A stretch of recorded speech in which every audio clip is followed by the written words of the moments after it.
Hello everyone. Previous video में हमने spherical mirrors के अंदर इम्पोर्टेंट टर्म्स जो हम यूज़ करते हैं उसके बारे में हमने डिस्कस किया था। आज के इस वीडियो में हम रूल्स पढ़ेंगे।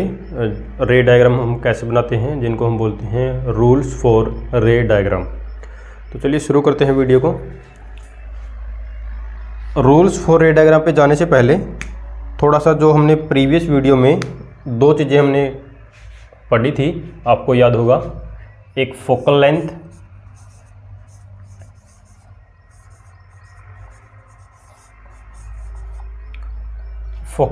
जिसको हम स्मॉल f से डिनोट कर रहे थे, और एक रेडियस ऑफ कर्वेचर,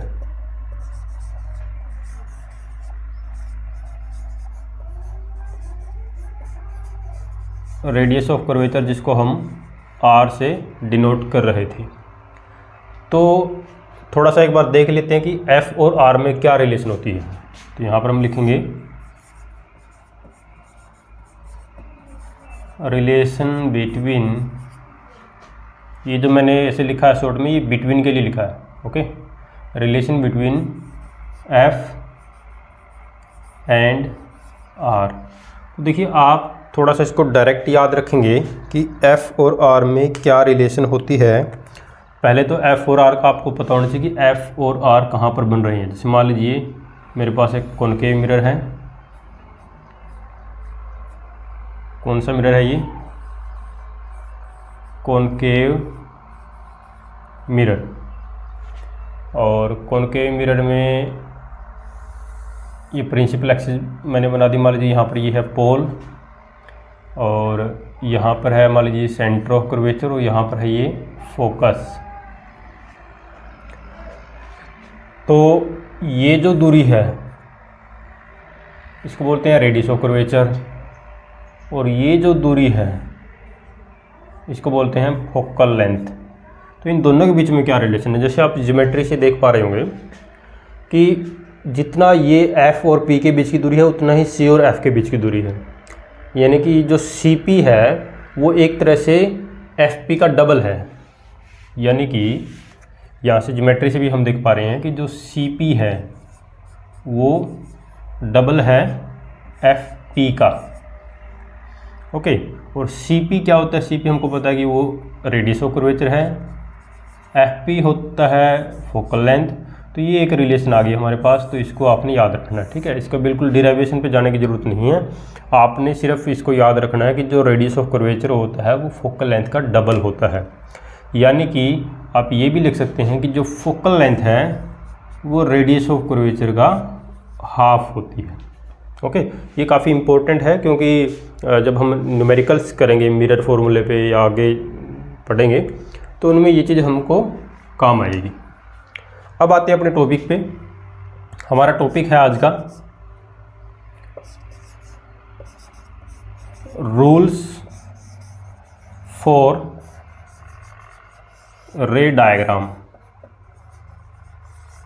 रे डायग्राम जो बनाएंगे हम, वो बनाने के कुछ नियम होते हैं, कुछ कानून हैं, और क्या है वो रूल, वो पढ़ते हैं वन बाय वन। सबसे पहला नियम, दोनों मिरर के लिए, कनकेव और कन्वेक्स के लिए मैं साथ ही साथ बताता चलूँगा, ध्यान से समझना है आपने।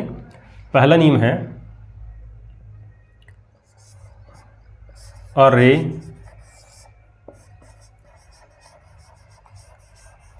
Parallel to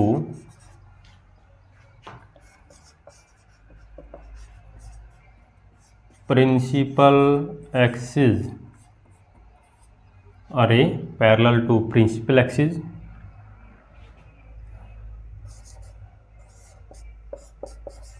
after falling on a concave mirror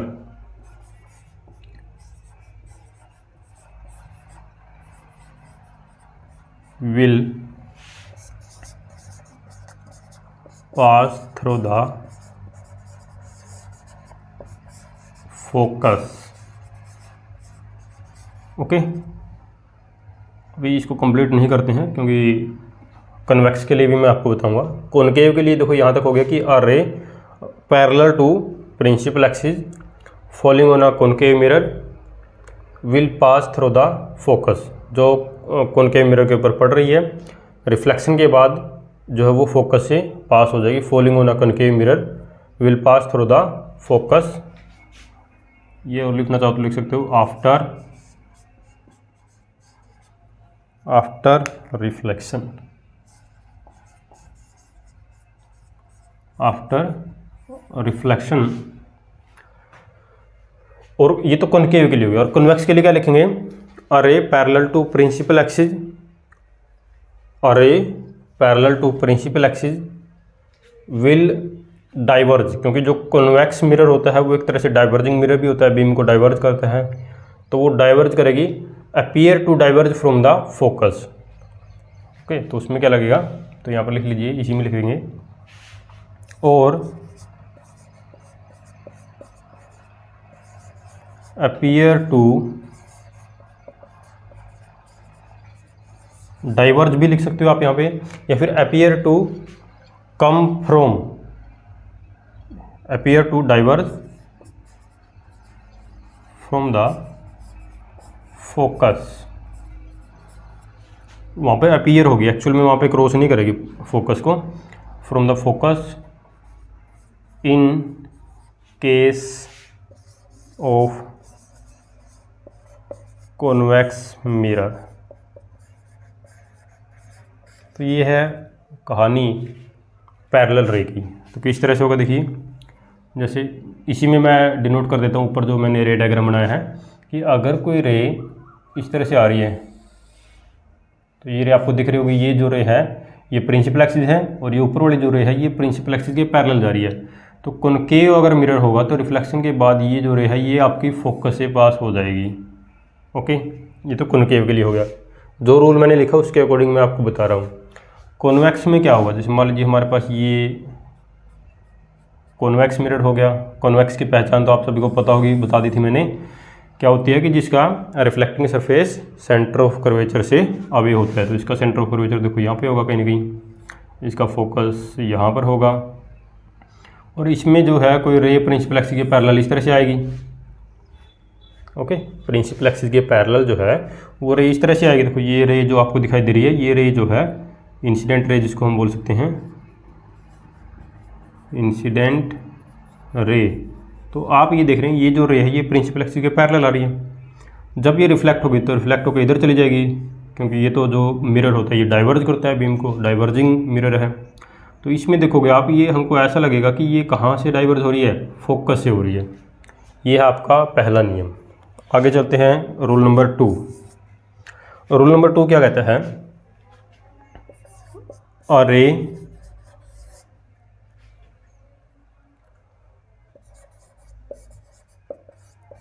which is falling on the concave mirror, or ray which is falling on the concave mirror after passing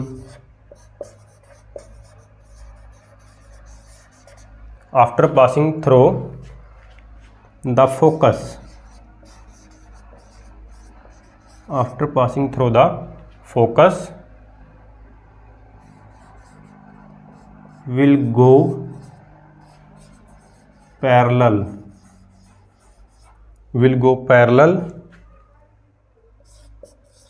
to the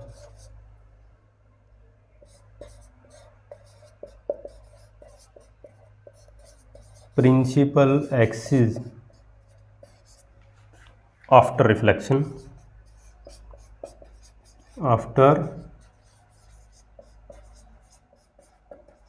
reflection के बाद वो प्रिंसिपल एक्सिस के parallel चली जाएगी principal axis के parallel.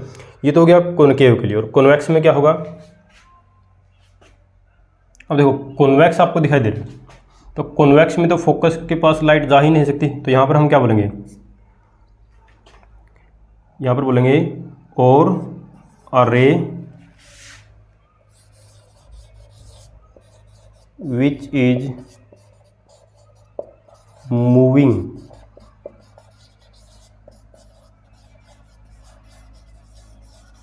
towards the focus of a convex mirror. Focus of a convex mirror will go parallel to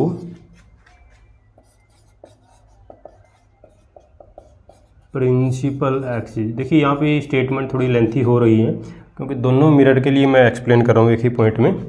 देखिए कैसे होगा।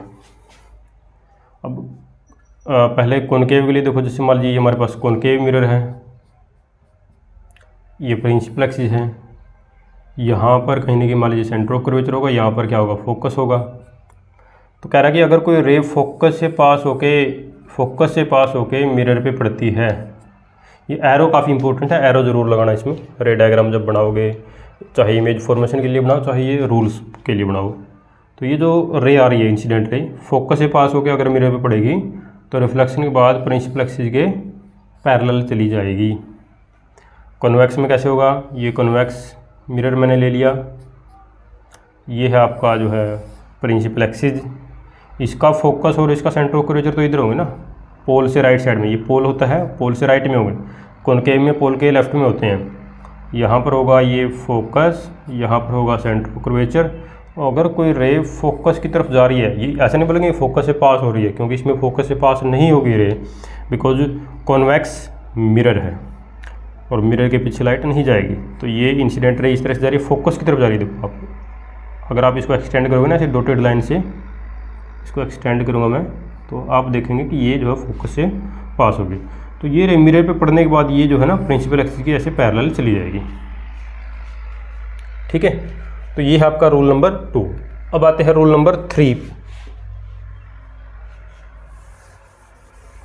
रूल नंबर 3 में हम बताएंगे कि अगर कोई रे सेंटर ऑफ कर्वेचर से पास होके, in case of concave mirror, centre of curvature से पास होके अगर कॉनकेव मिरर पे पड़ेगी तो वो रिट्रेस करेगी अपने पाथ को। रिट्रेस मीन्स वापस उसी रास्ते से चली जाएगी जिस रास्ते से वो रे आई है। देखिए किस तरह से होगा। इसके लिए रूल नंबर 3 यहाँ पर लिखते हैं। रूल नंबर 3 क्या कहता है, अ रे passing through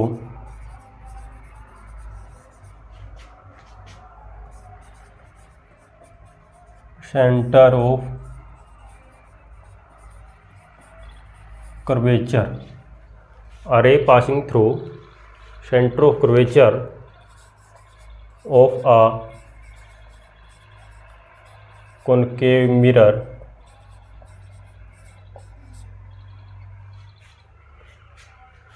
okay, a ray passing through center of curvature of a concave mirror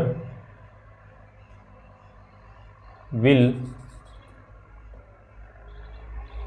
एक minute, a ray passing through center of curvature of a concave mirror after falling on the mirror will retrace its path। Okay, concave mirror पे अगर light पड़ेगी centre of curvature से पास होके तो retrace कर जाएगी, वापस उसी रास्ते से वापस चली जाएगी। ये तो कॉनकेव के लिए होगा। कॉन्वेक्स में क्या लिखेंगे, और अ रे moving towards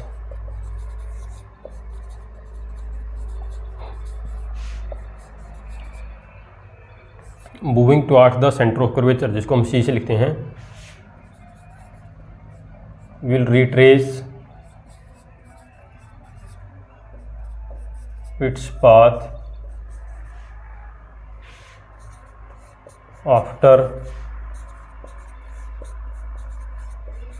reflection from convex mirror. Okay, तो ये है आपका रूल नंबर 3। तो देखिए रूल नंबर 3 को हम यहाँ पर डायग्राम की हेल्प से एक्सप्लेन करते हैं। जैसे ये मान लीजिए हमारे पास है कॉनकेव मिरर, ये है हमारे पास प्रिंसिपल एक्सिस, यहाँ पर ये पोल, और ये है सेंटर ऑफ कर्वेचर, और ये है मान लीजिए यहाँ पर फोकस। ठीक है, तो कह रहा है कि अगर कोई रे फोकस से सेंटर ऑफ कर्वेचर से पास होके मिरर पे पड़ती है, तो मिरर पे पड़ने के बाद रिफ्लेक्ट होकर वापस उसी रास्ते से वो वापस चली जाएगी, बिल्कुल जहाँ जिस रास्ते से आई। ऐसा क्यों होता है? ऐसा इसलिए होता है क्योंकि स्फेरिकल मिरर में अगर किसी स्फेरिकल मिरर में अगर कोई रे सेंटर ऑफ कर्वेचर से पास होकर मिरर पे पड़ती है, इसका मतलब मिरर के ऊपर वो नॉर्मली फॉल कर रही है। और जब भी मिरर के ऊपर नॉर्मली फॉल करती है तो एंगल ऑफ इंसिडेंस और एंगल ऑफ जो रिफ्लेक्शन है, एंगल ऑफ इंसिडेंस और एंगल ऑफ रिफ्लेक्शन दोनों जीरो होते हैं उस केस में। सेम प्लेन मिरर में भी होता है। कोई प्लेन मिरर है आपके पास, प्लेन मिरर पे अगर लाइट बिल्कुल ऐसे नॉर्मली फॉल करेगी तो वो रिट्रेस करेगी, इधर से आई थी तो इधर ही वो वापस चली जाएगी, क्योंकि वहाँ पर जो एंगल ऑफ इंसिडेंस है और एंगल ऑफ रिफ्लेक्शन है दोनों वहाँ पर जीरो होंगे। ओके, नॉर्मल का केस होता है जब नॉर्मली फॉल करती है। तो प्लेन मिरर में तो नॉर्मली फॉल करती है, वहाँ पर तो हमको आइडेंटिफाई करना कोई मुश्किल नहीं होता। देखो प्लेन मिरर है, तो इस तरह से रे आई, तो जिस पॉइंट पर पड़ रही है वहाँ पर एक नॉर्मल बनाओगे तो नॉर्मल भी क्या होगा, ये सेम नॉर्मल इसी लाइन में बनेगा, तो वापस रिट्रेस कर जाएगी। लेकिन स्फेरिकल में कई बार थोड़ा आइडेंटिफाई करना मुश्किल हो जाता है कि कौन सी रे नॉर्मली फॉल कर रही है। तो उसके लिए मैं आपको एक बिल्कुल सिंपल सा तरीका बताता हूँ। अगर आपने स्फेरिकल मिरर में ये देखना है कि रे नॉर्मली फॉल कर रही है या नहीं कर रही, तो उसका एक सिंपल सा तरीका है। अगर कोई भी रे अगर वो सेंटर ऑफ कर्वेचर से पास होकर मिरर पे पड़ रही है या वो किसी मिरर के सेंटर ऑफ कर्वेचर की तरफ जा रही है, तो आप मान के चलेंगे कि वो रे उस मिरर के ऊपर नॉर्मली फॉल करेगी, और नॉर्मली फॉल करने के बाद वो डेफिनेटली रिट्रेस करेगी अपने पाथ को। कॉन्वेक्स में कैसे होगा? जैसे मान लीजिए ये कॉन्वेक्स मिरर है, ये आपकी प्रिंसिपल एक्सिस है, ये यहाँ पर पोल हो गया, तो कौन सा मिरर है? ये कॉन्वेक्स है। ये बार बार लिखने की वैसे ज़रूरत भी नहीं है, आप पता लग गया होगा आपको। कॉन्वेक्स मिरर, यहाँ पर है ये फोकस, और यहाँ पर है मान लीजिए सेंटर ऑफ कर्वेचर। तो अगर कोई रे सेंटर ऑफ कर्वेचर की तरफ जा रही है, देखो ये अब आगे तो लाइट जाएगी नहीं, तो मैं इसको डॉटेड लाइन से एक्सटेंड करूँगा, ये देखिए, तो मिरर पे पड़ने के बाद क्या कर जाएगी, ये रिट्रेस कर जाएगी वापस अपने पाथ को, उधर ही चली जाएगी जिधर से आई थी। तो ये है आपका रूल नंबर 3। आगे चलते हैं रूल नंबर 4 पे। आखिरी रूल है, लास्ट रूल है ये रूल क्या कहता है? A ray falling at pole, a ray falling at pole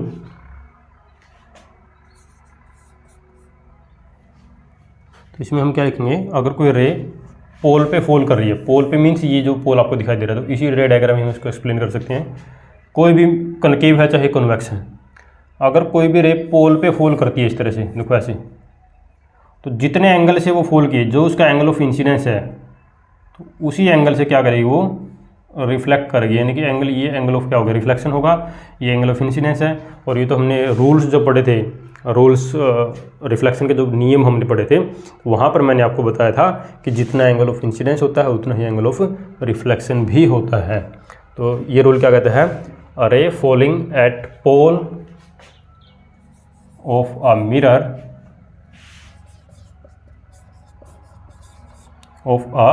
mirror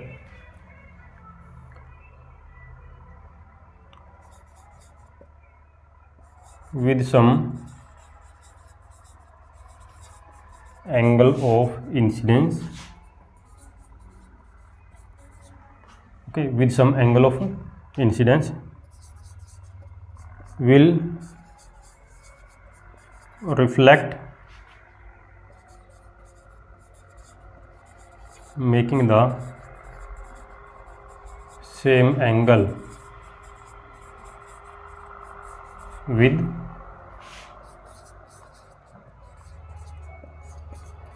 principal axis. Okay, ये देखिए, ये कन्वेक्स के लिए तो मैंने बना ही दिया है इंसिडेंट रे, ये आपकी इंसिडेंट रे है। इंसिडेंट रे है, ये आपकी रिफ्लेक्टेड रे है, इंसिडेंट रे, रिफ्लेक्टेड रे। और ये जो प्रिंसिपल एक्सिस है, ये बीच में क्या है, ये प्रिंसिपल एक्सिस है। तो ये प्रिंसिपल एक्सिस एक तरह से नॉर्मल का काम कर रही है, क्योंकि अभी मैंने बताया था कि अगर कोई भी लाइन अगर वो किसी स्फेरिकल मिरर के सेंटर ऑफ कर्वेचर से अगर गुजरेगी, तो इसका मतलब आपने सिंपल से ये माना कि वो रे या वो लाइन मिरर के ऊपर नॉर्मल है, परपेंडिकुलर है। तो ये इंसिडेंट रे इस पॉइंट पर फॉल करेगी। तो इस पॉइंट पर अगर आपने नॉर्मल बनाना है तो डेफिनेटली वो नॉर्मल सेंटर ऑफ कर्वेचर से पास होना चाहिए। तो ये प्रिंसिपल एक्सिस वो हो रही है। तो ये जो एंगल होगा इसको एंगल ऑफ इंसिडेंस बोलेंगे, इसको एंगल ऑफ रिफ्लेक्शन बोलेंगे, और ये दोनों बराबर ही होंगे। ये तो हमने रूल पहले पढ़ाई है। ओके, तो ये आपका रूल नंबर 4। तो ये थे कुछ रूल्स फॉर रे डायग्राम। आई होप कि आपको ये रूल अच्छे से समझ में आए होंगे, क्योंकि ये रूल काफ़ी इंपॉर्टेंट है। आगे जो हम पढ़ेंगे इसके बाद हमारा टॉपिक होगा साइन कन्वेंशन, जिनकी हमको ज़रूरत पड़ेगी बार बार न्यूमेरिकल्स को सोल्व करने में। साइन कन्वेंशन के बाद हमने पढ़ना है image formation by concave and convex mirror. उसके बाद हम मिरर फॉर्मूले पे, उसके बाद हम मैग्नीफिकेशन पे जाएंगे, और इस तरह से हमारा जो रिफ्लेक्शन का पार्ट है वो हम कंप्लीट करेंगे। उसके बाद हम फिर रिफ्रैक्शन पे जाएंगे। ठीक है, तो आज के इस वीडियो में मेरे ख्याल से इतना ही काफ़ी है। इनको अच्छे से पढ़ें, रूल्स को, इनको बना के देखें, रे डायग्राम को अच्छे से अपनी नोटबुक में आप बना के देखेंगे। बाकी हम नेक्स्ट वीडियो में डिस्कस करेंगे।